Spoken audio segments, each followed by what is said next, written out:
Aloha, my name is Boz Schurr. I'm originally from Oregon, and I moved to Oahu in 2008 to go to graduate school at UH Manoa. And since then, I've been a school teacher and a muralist. Being a school teacher and moving here without ever having visited Hawaii before. So it was a complete culture shock in some of the best ways possible. And the people that I've met along my journey have been incredibly supportive and wonderful, and especially my students have been such an important part of my life. I am an odd mix of, like, if there's a really efficient way to do something, I'll definitely do that. But if there's a challenge, like, I definitely want to do that too. So I think just, you know, I was raised by scientists. Like, my parents are biologists, and they always believed in me. And my dad is my biggest fan, and my mom has never doubted me for a second. And I really was surrounded by some incredibly talented, very smart people. And with every passing year, I've tried new things and I've added more onto my plate to be a good teacher and to be a good artist. But ultimately, it's very worth it. It's a very full, meaningful, rich life. And I think that goes back to this kind of thinking about when I'm older, when I am my parents' age or my grandparents' age, I'm gonna feel very satisfied and really just so happy that I was able to engage in this kind of community and meet the people that I've met. And there will be no regrets because of everything I am able to accomplish and all the communities that I've been involved with and all the people and friends that I've made. It really ultimately has been so worth it. What has really influenced me has been the fact that I am able to fulfill something that I struck out to do in the 7th grade. To be able to have a career that I can, you know, contribute somehow. And I think teaching has been the most fulfilling, the most important thing I've ever done.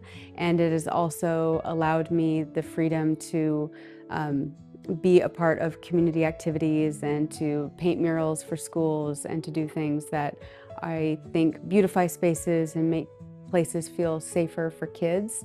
And that ultimately really matters to me and is incredibly satisfying. Living in Hawaii, I've lived here for 17 years, so at this point it just feels like my natural environment. It feels very warm and welcoming, and so I think that my color palette over the last couple of years has gotten much more saturated and much brighter. There's a lot of rainbows, there's a lot of good, happy things in my artwork. So it's been a big influence in the color palette, some of the symbolism. Mental health is something that I think is so incredibly important, especially for young people.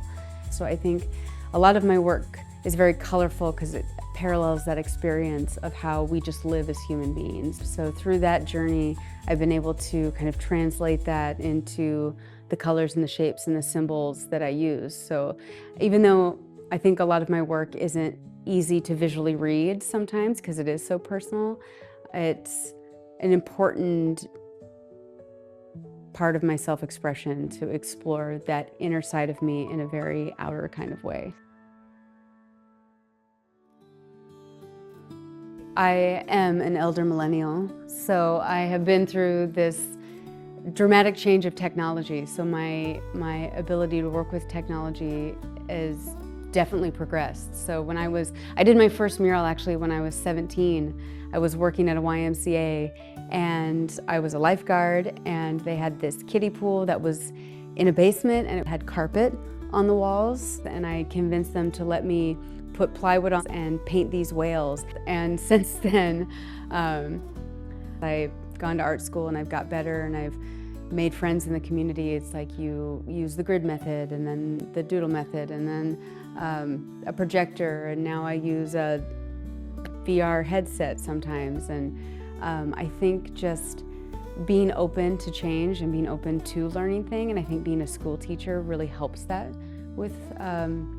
for me, and it kind of also allows me to then turn around and show my students that, you know, it's important to have that curiosity, to be open to try new things and learn new things, even if it's hard, even if it's uncomfortable or scary. I am very devoted to my sketchbook. I still do a lot of really traditional stuff, and I think that is just being of my generation. I think I've got one foot in the 90s and one foot in the now, and I love technology for all it can do for us, but at the end of the day, there's something so incredibly gratifying to be able to just put a pencil to paper and to sketch out a quick idea or to fully render a painting from start to finish based on your own imagination. And I think that's so incredibly important. That sense of creation, that sense of personal creativity is something I very much worry about with my students. It's a difficult road because there is a learning curve, and to get good at anything, you have to suck at it first. And you know, I worry that with AI and with some of this technology, they're going to miss out so much on that feeling of being able to do a thing. Even if they do it poorly, it's so important. It's such a meaningful part of the process. I actually, about 10 years ago, I did a time lapse. I had a residency in Salem, which is my hometown, and the curator that I was working with said, you know, we have this empty store area and we want to draw attention to this space. And she said, do whatever you want. So it gave me the opportunity to make a time lapse, to share this experience with others, you know, to kind of allow them to see the process, to really be a part of that creation. And I think that's what helps, you know, I guess when you look at the final product, it does look like it's very fast and it does look like it's very fearless, but in order to get there, I had to do a lot of that repainting, and in the moment when it's very slow and meditative, it is very scary and you're constantly adjusting and constantly making change. So it's been just a lot of doing and making and practice in order to get a product that looks polished, even though in reality it's just very well edited. It is a remnant of what happened. When I was first approached to do this show, I really didn't know what I was going to do. I was kind of at a loss, and I just was thinking, what is something, I have this gift of time and space, what can I do with it? Because it's such an amazing area to work in. How can I kind of utilize that? And that's where I just was thinking, I've got 2 months and I work so fast. How can I utilize that 2 months and make it something really interesting? So that was really important for me to use this gift of time and space to try new things, to really get back to my roots as an artist.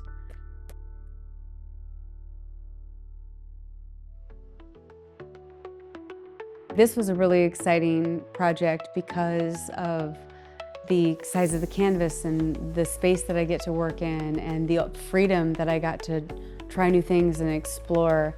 It's, you know, it's something that, like I mentioned, when I was really younger, and I've had some really great art teachers, you know, in my life, and that ability to paint very quickly, and I can paint things that are cute and fun and that resonate with students, and especially young students. So I've had several schools that I've been able to enhance and like make that space feel like more unique.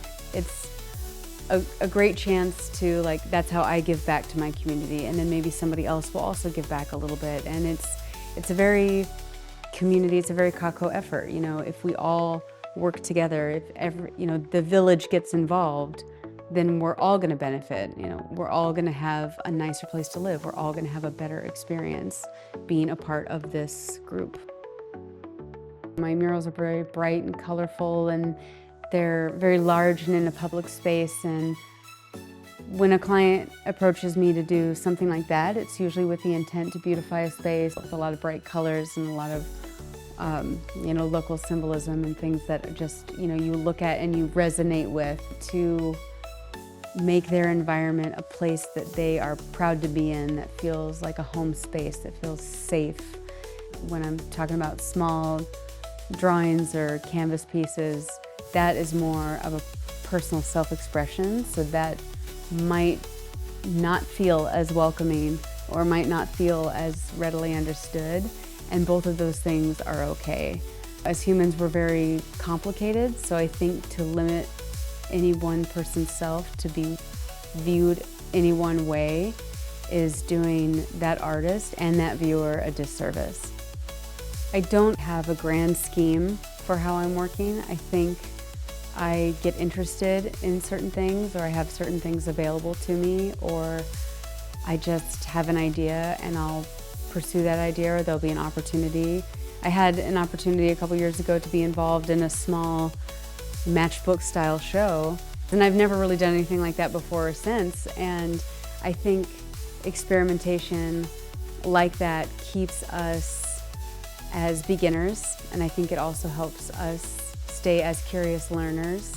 Ultimately, I don't ever want to limit myself to one style or one method or one kind of way of working, because there's so many wonderful things out there to explore and experience, and you never know when playing with clay or paper mache or collage or something completely outside your wheelhouse will then bring about some other amazing idea into your main subject matters.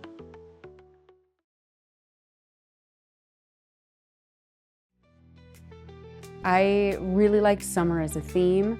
That has kind of brought up other questions about my own personal summer. I'm kind of in the summer of my life, whereas my parents are getting older, and it's brought up these other questions just about experimentation, about creation and destruction, about documentation versus product.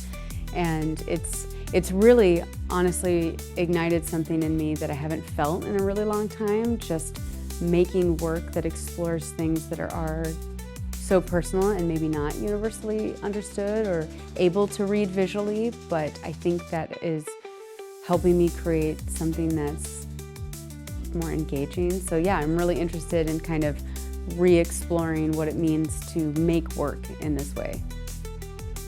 It's a piece that I've been able to be a little bit more thoughtful about than other works. So the symbols are not universal, whereas other works, if you see a white dove, it means peace, or you see an apple, it could mean temptation or sin.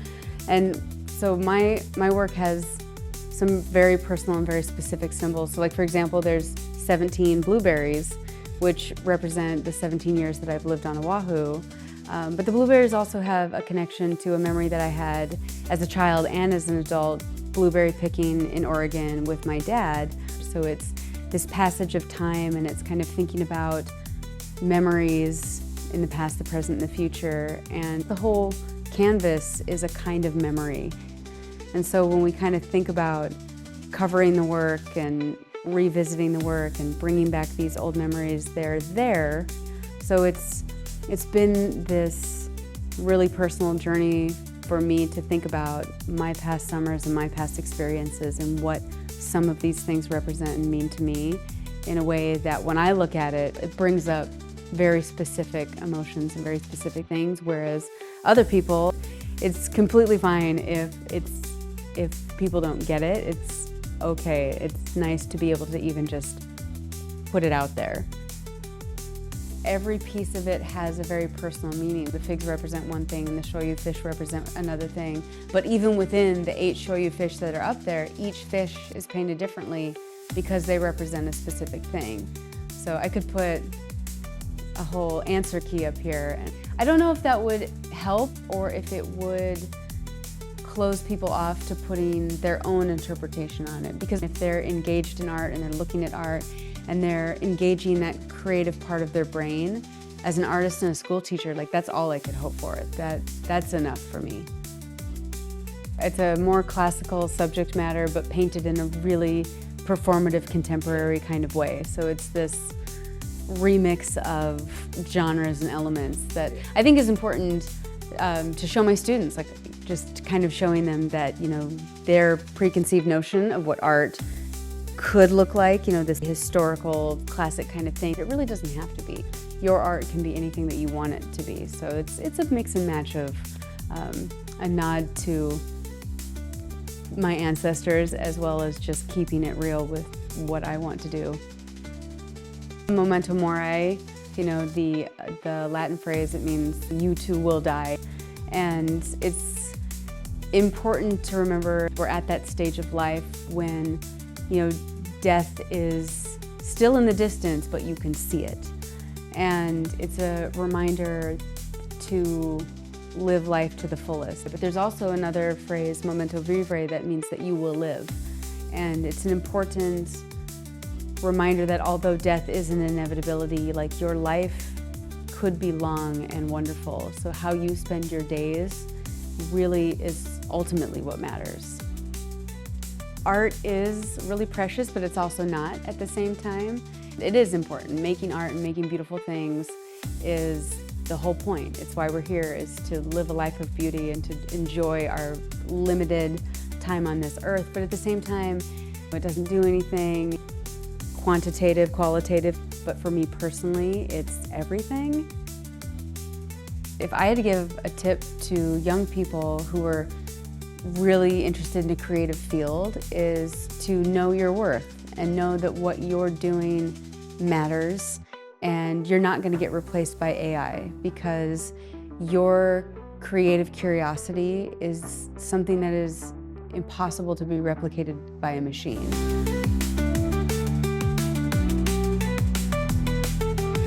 I'm Boz Schurr, and this is My Monumental Summer.